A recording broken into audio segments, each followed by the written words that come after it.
Okay, well, welcome everybody. Today is Sunday, the 29th of September, and today we're having our first fireside chat.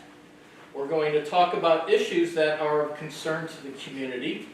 And as a guest today, we have Jim Castino, who is an attorney extraordinaire and has been working with me on some other issues.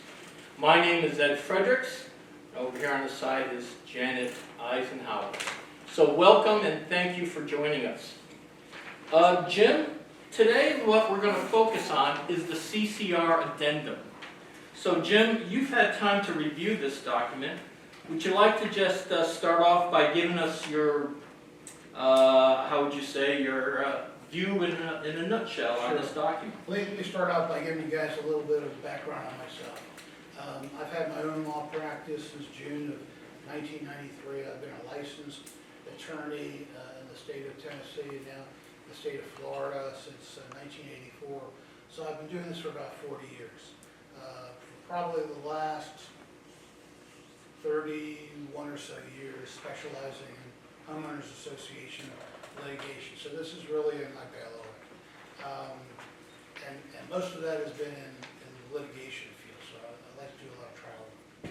I will give you my opinions and observations relative to the information that has been shared with me.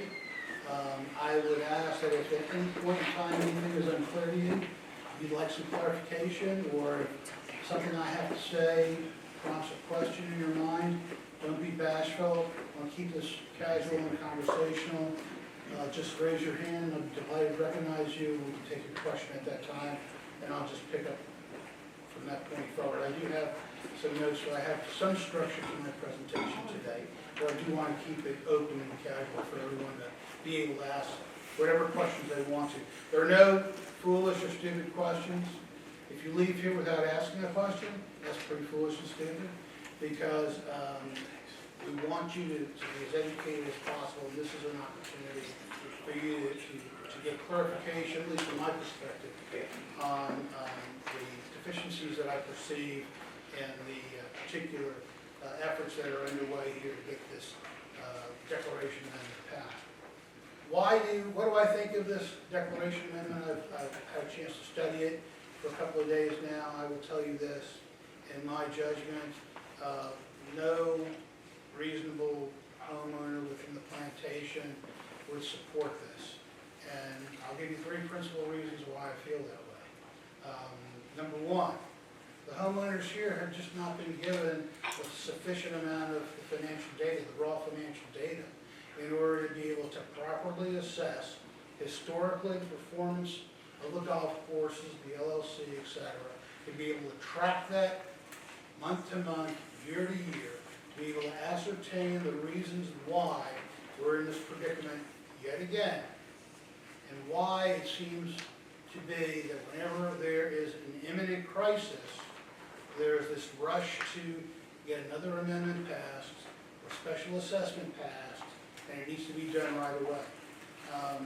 It's concerning to me that the board is operating in a manner that doesn't really afford the homeowners, you all, and I'm an attorney, I deal with this stuff every day, but you all are homeowners here, you live here, you have investments here, you have lives here, and they're not giving you the opportunity to digest the information, be conversant enough with it to even ask appropriate questions of the board when they have these various sessions. And then you're limited to 3 minutes or whatever. The session that was held with the attorney, although it was a good idea to have an attorney come and answer questions, the fact of the matter was a complete waste of time, because the amendment itself was distributed 5 minutes in advance of the attorney making his presentation, and so that certainly provided absolutely no time for any one, no matter how proficient a speed reader you might be, to get through the legalese of a multiple-page document and be able to formulate intelligent questions to get answered. So it's disturbing that they see that the board seems to be rushing once again through this process and utilizing, instead of trying to convince you with transparent data that they can present and defend with reason, what seems to be substituting for that are scare tactics, and we need to get this done right away, and we don't have the luxury of being able to take a longer look at this. That simply should never be the case. If you're running a business properly, like they claim to be doing, you should have your handle on it well enough to know months and months and months in advance before the crisis point, when that crisis point is likely to hit, and be able to plan appropriately for it. And that does not appear to be the case here. So the biggest concern I've got, quite frankly, if I were a homeowner, I just don't have the information I need to be able to make an intelligent assessment. I don't know if I'm buying a pig in a poke or what I'm buying here, if I'm being asked to approve this particular amendment. And the other thing I would point out is that you've got to examine, evaluating the credibility of the messaging that you're receiving from this particular board of directors.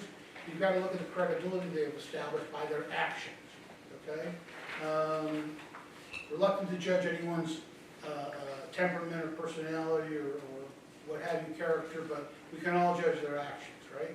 So you look at their actions, they had an obligation to get audited financials done in accordance with generally accepted accounting principles accomplished in 2022 and 2023. And they failed miserably to get either of those things accomplished. Under the Florida statutes, they had 4 months to get that completed and get that circulated to all the homeowners.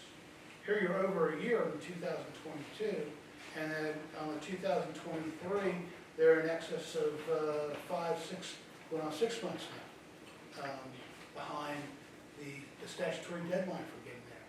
Why are they unable, I mean, if they're competent people, why are they unable to comply with the statutory requirement that applies to every single homeowners association in this community? And I will tell you that my homeowners associations rarely, if ever, have a problem complying with it in a timely fashion.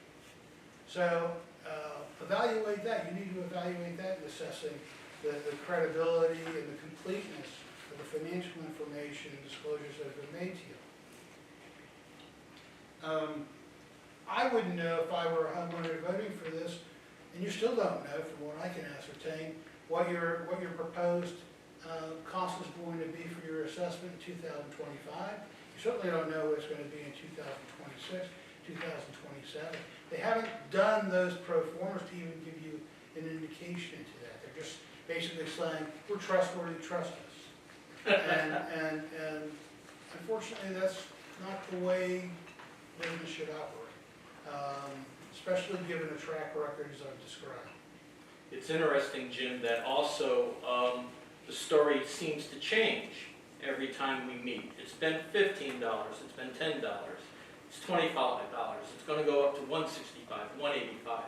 There seems to be quite a bit of difference in what you hear depending on the day you hear it. And that's the concern too. I mean, even if they gave you a number, is it a reliable number? The fact that they haven't been able to produce actionable audited financials for the last 2 years would certainly raise a major red flag or a question regarding that. Okay, so that's point number one. You don't have adequate information to even properly assess this decision. Okay, and that's on the board of directors. Point number two is this, and this is purely legal. This is in my bailiwick, but in my estimation, this particular declaration change is not going to survive judicial scrutiny. And the reason for that is it constitutes an inconsistent and substantial change to the 38-year character of this development.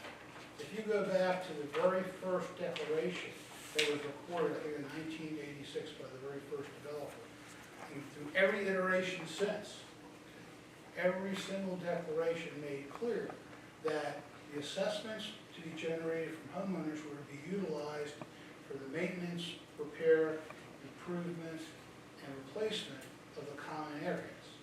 Common areas, what are common areas? Common areas are those things that you enjoy as a group, collectively, that there's no impediment in your ability to utilize and enjoy as a homeowner in this community. Things like pool, pickleball courts, I don't know if you have basketball courts, or you have a softball field, You have various gathering locations, horseshoe pits, what have you. All of those are common areas, because if you're a homeowner and you're paying your assessment, you have equal access to all of those anytime you want to.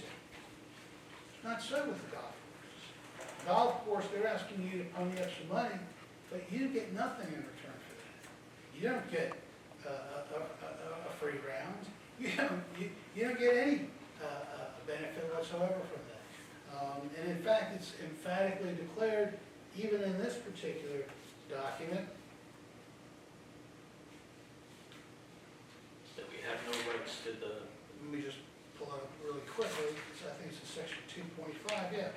In all caps, underscored, payment of the assessments described in this article, Roman numeral 5, will not entitle a lot owner or partial owner to use the golf facility. So again, were you being asked to pay? You don't know. You don't know. What are you getting in return? You do know that. Nothing. nothing. Okay, so I think it's a substantial and inconsistent change. Again, one that is fundamentally different than the way things have been operated for 38 years here. All right, what's the third concern that I have? The third concern is that these purportedly strong restrictions that you've been told about by the board appear to be anything but. Okay, I refer to them as being made out of tissue paper, right? And Jim, if I can clarify for a moment, you're talking about this 10% limitation That's that correct. That's correct. they have proposed. If you look at the 10% limitation in section 5.2, number one, there's one gaping hole or exception in it, and that is that it doesn't apply to the reserves that they can set aside.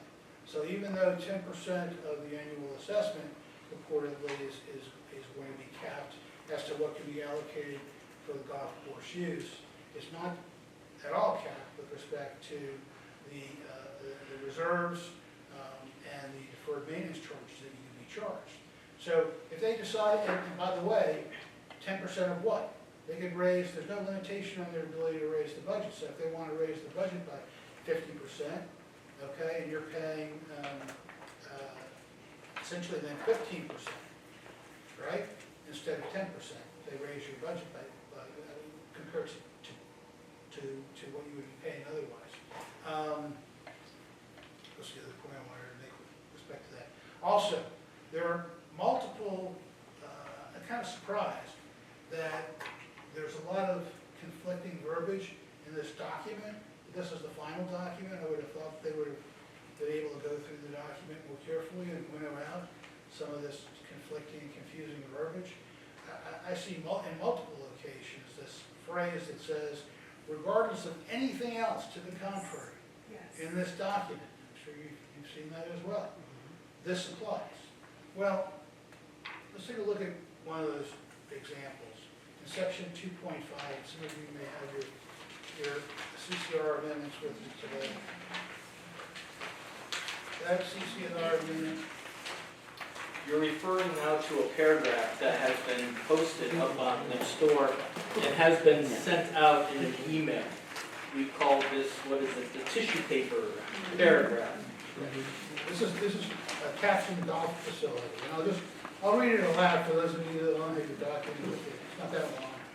The golf facility shall not be common area unless designated as such by a vote of the majority of the board of directors. So they did this before when they decided to acquire the golf course in 2021. They said, well, we're not going to acquire it unless the board decides by a vote to acquire it, and then the next day they acquire the golf course, right? So this is really meaningless. They're going to essentially, they're telegraphing, they're going to designate the golf course common area. But irrespective of whether or not they make it common area, they also indicate that despite anything to the contrary, anywhere else in this document, that would include your 10% cap, right? The board of directors of the association shall have the authority to operate, maintain, manage, and improve such golf facility in any manner and assess lot owners for all costs related thereto. That's a blank check. That's Right. a blank check. There's nothing in here This is the specific provision dealing with the golf facility. And under the law, one of the canons of interpretation is when you've got a conflict in your document, the specific controls the general, right? So this is the specific provision dealing with the golf course facility that, absent from this provision, is any restriction whatsoever. This is regardless of anything else to the contrary, anywhere else in this document. And please read it for yourself, or go home and read it if you have it at home. But it says, regardless of anything to the contrary, the association can in any manner assess lot owners for all costs related to operations, maintenance, management, and improvement of the golf facility. We know from what I've been able to glean, that there are many, many, many expensive improvements that are necessitated to these golf course facilities. So you're going to be burdened with that if you approve this document, according to language in section 2.5. That would be very, very disturbing to me if I were a homeowner. So anyway, I don't want to belabor the point. I want to take questions, and then I want to move on to other points that I wanted to make, and take questions from Ed and from the group here. But I did want to make those three fundamental points where if I'm looking at it, and I don't live here, right, so I'm looking at it and trying to look at it as an objective person. If I were to be considering purchasing here, how I would evaluate what I'm being presented with here. And this is how I would evaluate it. And anyway, I invite you to challenge me on anything that I've said. I invite you to question me on anything that I've said. But, yes, sir. They say they want to hire a professional to run the golf course. So we'd be liable for his salary. That's correct. That's correct. And as well as the advisory committee members to the extent they're paid too. There's nothing in here that would prevent them from being paid. Right.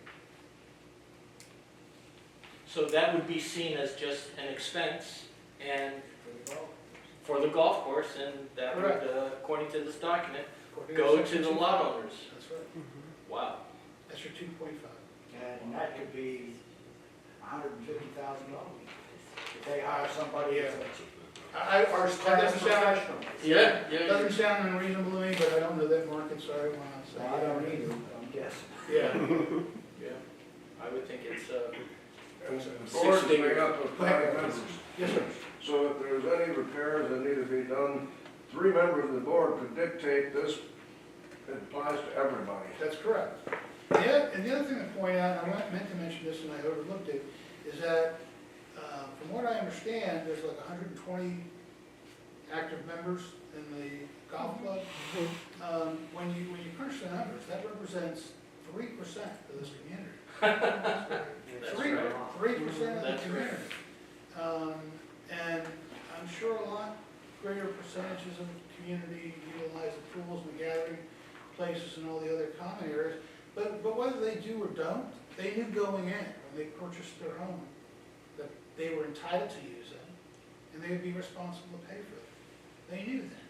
Here, with only 3% getting the benefit out of this golf course, a very expensive operation to run, by the way, okay? It was always the intention that was declared, and it was very emphatically declared in each of the declarations in all capital letters, that the golf club would be independent, private, and something that the HOA members would not be responsible to pay into unless they elected to become members. Yes, ma'am, you had your question. Hannah? Yeah, I have a question regarding them having the power to make the golf course an amenity. If they do make it an amenity, then even because they've made that broad statement that you said, we're still not going to be able to get on it. That's correct. They've already indicated that they can create separate rules and regulations to govern the golf course, and it's in all capital letters that paying the assessments under this particular declaration amendment does not entitle you to any benefits of the course whatsoever. That broad statement that we're all talking about, that's on every single amendment, I mean, they do it over and over and over again. I have a meeting come Thursday with Russ, who's already talked to his lawyers, and he's gonna give me an answer on this. Because I said, I need some clarity, because to me, this sounds like with 3 of you, which always vote the same way, you control everything. That's right, that's exactly right. That was Gary's point a moment ago. And I would like him to, I don't know what he's gonna say, but he says he's got the answers from his lawyer, and I think it's pretty clear what it says. It's black and white. It is pretty clear. Yeah. It's very clear, and like I said earlier, it's a fundamental change to the established character of the community. I don't think they can. I think it was improper for them to do the special assessments and even acquire the golf course back in 2021. That was a fundamental and inconsistent change to the community, but this doubles down on it. In my judgment, makes it even a much cleaner case that they've gone well beyond what could be reasonably anticipated by anyone who purchased a home in this community for the last 38 or so years could reasonably expect when they purchased it. If this passes, can it be revoked somehow? It can always be revoked, yeah, the community can always revoke it, yeah.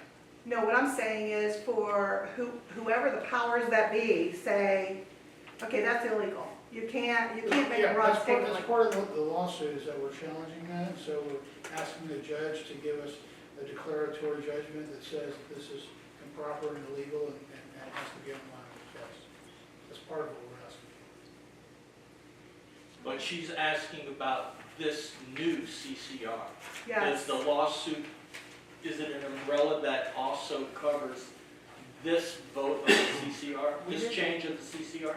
Not specifically, no, not specifically. So you'd have to go back to court. We'd have to amend, we could amend our complaint in this lawsuit to go back and deal with this, because I think at this juncture, we didn't have the final document at the time we filed That's right, the yeah. complaint. So we'd have to go back and amend, which is not a problem. Still early on in the lawsuit, we could do that. Okay. I'd like to kind of ask a question that involves the other amenities. And, you know, we're focusing on the golf course and what can happen with the golf course, but we also need to focus on the other amenities. And what this document does is also give them control over all the common areas, all the amenities. And so now they can determine policies, procedures, and usage of all the amenities, not just the golf course. So the reason I bring this up is because in an open document search, I found documents where they were planning on creating swim memberships. They were creating tennis memberships. And if you remember from the document that Exude sent out, they introduced a social membership for non-golfers. We never really understood what that was, but I have great concerns that the community, given the passage of the CCR Addendum, we might be opening ourselves up to seeing the sale of memberships for the usage of our amenities, such as, you know, again, the pools, tennis, whatever. And one clarification on that. It goes 2 ways. They could be having memberships then for our residents in addition to outside. So it's a two-pronged That's approach. a very, very interesting aspect on it. Not only could they be starting to charge, but there could be this idea that, well, you know, you pay extra for golf, why not pay extra for the pool? Why not pay extra for all these other They wouldn't be amenities? able to get away with that. Okay, and Not- the big thing is that what they're trying to do is to sell memberships to people who don't live in the plantation to use our facilities. Is that what you want? No, that just puts more work. That's not what we signed up for. Yeah. So theoretically, you could have someone. I have a daughter that lives in northern Kentucky across the river from Cincinnati, a high-end golf course, and they do that very thing. Do they really? Yes, they do. Yeah. Well, you know, there is this idea that what's trying to be created here is, what is it, a mini Mission Hills or Exactly. something along those lines, which is why there is this, you know, at all costs maintain 36 holes. Mission Hills has 36 holes, you know.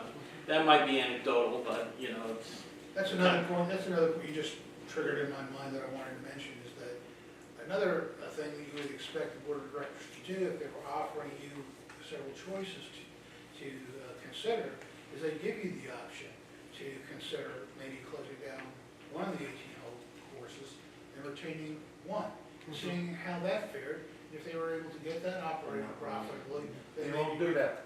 Pardon? They won't do that. They've No, I been know, saying that's that right. for years. They all or won't none. do it. I understand they won't do that, but what I'm saying is that they should have done that, that a reasonable board that is interested in giving its membership full access to information and full opportunity to weigh in with their thoughts, that should have been one of the options that should have been considered. Well, any But you're right. any business leader would look at all options Right. to try to find the, you know, the value maximum or the minimal risk proposition. And many people have said, a gentleman by, well, I won't name his name, but there was a gentleman that was a member of PRGC, an officer of PRGC, and he's devised a plan where he more or less combines the two courses, but I guess he believes that would be profitable, that we have kind of like a hybrid 18-hole course, shut down the other 18 holes, and based on his forecast, he believes that would be profitable. So why we aren't looking at that and having a discussion, or, you know, I think is again a disservice to our community. Yes, sir. So what we're saying is they're not operating in our best interest. They're supposed to be operating in our best interest, but they're not.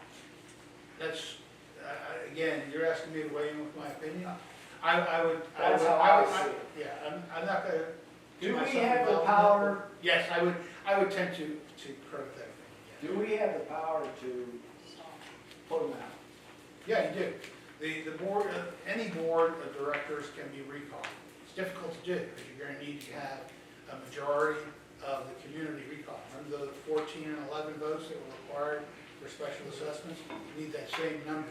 Well, the same thing they want here. Yeah.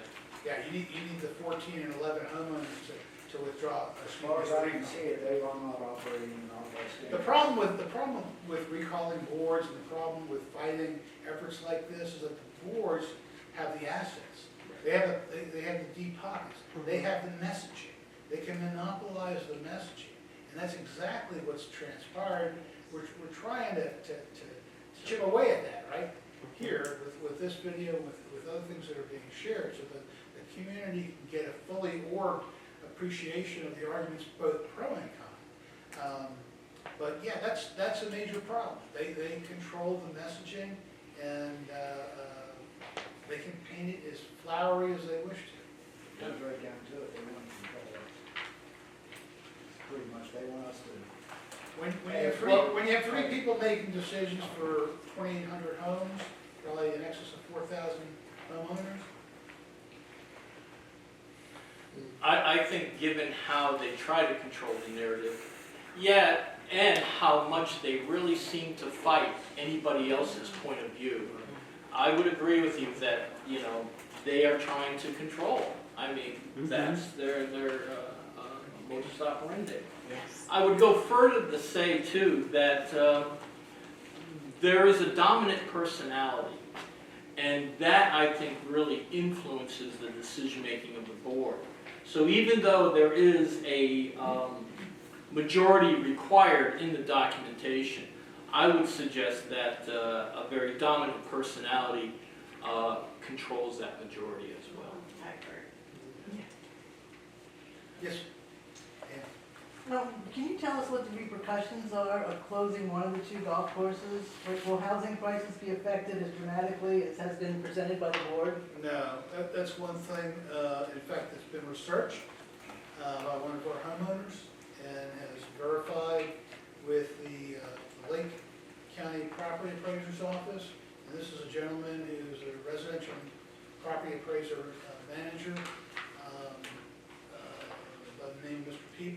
Peter Peebles, I believe, and his assistant Justin, I can't remember Justin's last name, but it's been verified that none of the subdivisions in Lake County that have shut down their golf courses have suffered any loss or diminution in value in property. Is that by the Lake County appraiser? Yes. Or on your taxes or on the real estate market? Well, it's, you know, the Lake County folks look at the real estate market to determine their appraised values, right? Yeah, but So- they're always lower. Yeah. Yeah, they're always lower, they discount it, but still they're relying upon the activity in the market. And so they're, In market prices. yeah, they're examining the market prices and they're asserting that there's been no diminution in property values whatsoever. As long as you're not just letting it grow wild. If you're taking care of it, and you're maintaining it and converting it into a nature trail or what have you, so that it looks nice, there's no loss of value in property. Go I ahead. think, if I can interrupt for just a second, there has been a lot of talk about what affects housing prices. And residential housing is really known as a very inefficient market. And that's what has created the thought that a home is worth whatever someone's willing to pay for it. That's because there is no like national market, or there's no barometers that you can look. Donald Trump. Donald Trump. But we won't go there. But suffice it to say, two things affect housing prices that you can point your finger at. And the first is the macroeconomic environment, and that's interest rates and availability of mortgage money. Employment is very, very highly correlated with housing prices, because the stronger the employment, the more discretionary income, and the more people look to upgrade their housing. The second thing that affects, or the second factor of housing prices, is how well the community is managed. And that is our assessment stable. Is the place good looking? You know, has it been cared for? If you have a community that has been plagued by special assessments, a failed audit, and then changes to their governing docs to try to get financial support for a failed golf course, that does not enhance value. Plus, if you look at the market of buyers, if we suddenly start having 10-15% of our monthly dues tied to the golf course, how attractive is that to a buyer if they're not golfers? How attractive is that going to be? I wouldn't want to buy into a community where I had to come up with 10% each month to fund a recreational pursuit that I'm not involved in. I'd just like to clarify the answer to your question about the property appraiser. Yes, they do, they are the appraisers for tax purposes, but also as a part of that, they collect every single bit of data about the sales of homes in Lake County. Yeah. And so they have all the selling prices, they have every bit of data, and they have to continually analyze that. And they have stated to us, without question, that they're talking about selling prices in golf, or in HOAs that have closed golf courses. The selling prices have not been lowered because of the closing of the golf course. Yeah. I think also too, I read that green space is seen as just as attractive as Yes. golf front. That's right. And in many, many cases, it's seen as more attractive because it's more private. So, It's more private, you don't have golf balls hitting you in the head. Yeah. yeah, You don't Yeah. you don't have people coming onto your property. yeah, going through your tulips looking for their ball. So for clarification, they cannot develop, if they close a golf course or 2 of the 9 holes and only leave 18 holes running, people who live on the golf course, we're one couple that do, and we paid more because we bought a property on a golf course, but they can't develop behind us, so it has to be green space. We're not going to be looking at another home down the road, is that correct? Well, let's put it this way. The HOA owns the property. Is the HOA going to develop it? That's Well, I don't- very, very remote. Under the original plan, master plan, You can't for do this that. development, I think they've exhausted all of the density requirements, so I don't think they're able to develop anything further, number one, if they wanted to. Number two, if you pull out suicide, Yeah. then we even consider doing that, because the people here would just be, you know, I don't think- out of control, upset with that. Yeah. Don't forget, I think you're safe with green space. some of those are on floodplain, which you're not going to be allowed to build. Very good. There you go. Okay, number two, I believe it's 10 years to allow the chemicals and all to come out of the soil before they can build. Wow. Wow. From what I understand, Now, that's huge. That's very huge. because Yes. of all the chemicals. Excuse me. I have a question. A lot of people have said to me, I have said, let the LLC file for bankruptcy, and they said to me, Holly, the HOA owns the LLC. Is this true? Does the I mean, HOA? I haven't seen documents regarding ownership of the LLC. I would presume that the LLC, which is comprised of members as opposed to shareholders, is controlled by the HOA. I mean, that would make sense, right? If you look back at The bylaw, the 2021 transaction where they acquired, hold on one second. So I'm presuming, and I think it's a fairly prudent presumption, that they do manage and control it, but it's still an independent entity. And there's no reason for the HOA to be signatory to any of the obligations of the LLC. The LLC was to operate itself. Like, so for example, in the contracts that I've seen with Brightview, it was a contract between the LLC and Brightview, not a contract that was signed by the HOA or guaranteed by the HOA. And as for the debt, there's 3 debt issues. The Fustos loan, Maynard Thompson, and the PNC. Fustos, we signed on. We are obligated to that. That has a principal value now of about $700,000-800,000. SPA1 still has enough assets to cover that. The PNC and the Maynard Thompson were transferred over to the special assessment without resident approval. And those, in my opinion, can be put back to the LLC, legally put back, so that if the LLC does declare bankruptcy, those would be part of the bankruptcy. Okay, thank you. The special assessment language in your document specifically says that special assessments can only be used for the purposes that were specifically identified in the notices that were sent to all the homeowners, asking them to vote on the special assessment. And there's no mention of the PNC loan or the Maynard Thompson loan in any of that literature. So, Excuse me. go ahead. And if you go back, we had a meeting on April 6th covering the finances, and that's when we really looked at the Maynard Thompson loan, and it was about $400,000 when it was put to the HOA. And the president at that time, I won't name names, but he said, I remember exactly his words, I was only trying to help PRGC. He said those exact words when asked, why did he transfer that, or why did he allow for that money to be transferred over?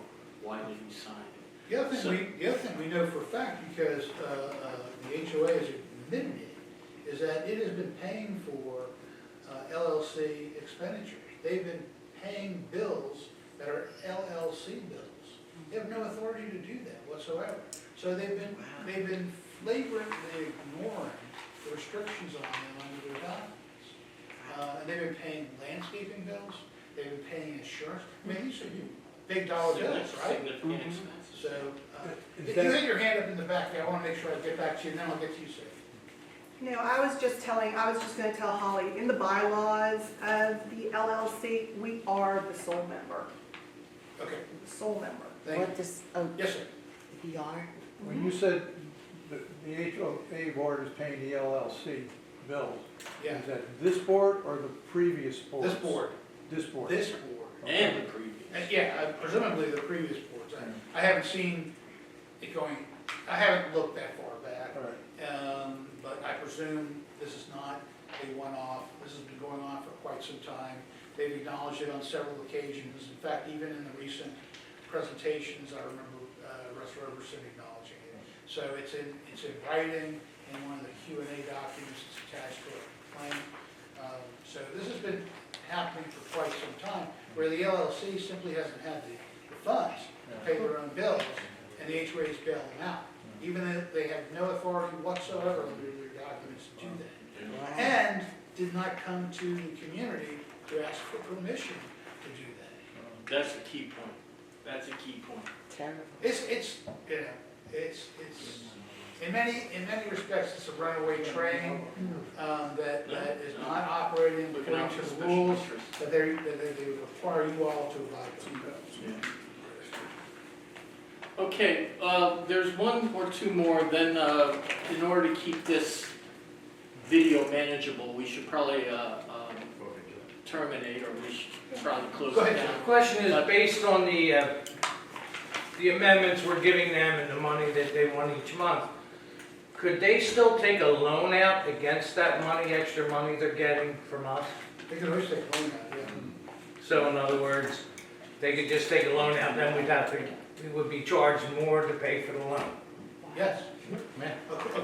Yeah, according to that language in 2.5 I read to you, there are no limits on your ability to assess and create liabilities on behalf of the golf course. You'd all be ultimately responsible to pay. Okay, ladies and gentlemen, Kathy, did you have? No, I'm good. Okay, well, ladies and gentlemen, let's go ahead and close this down. And this is our first fireside chat. We hope to be having many, many more. What we need to do is we need to communicate, we need to have an honest dialogue. And we hope that you enjoyed this. I hope you were able to get something out of this. So my name is Ed Fredericks. This is Jim Costino. Thank you so much for joining us, and look for part 2. Thank you.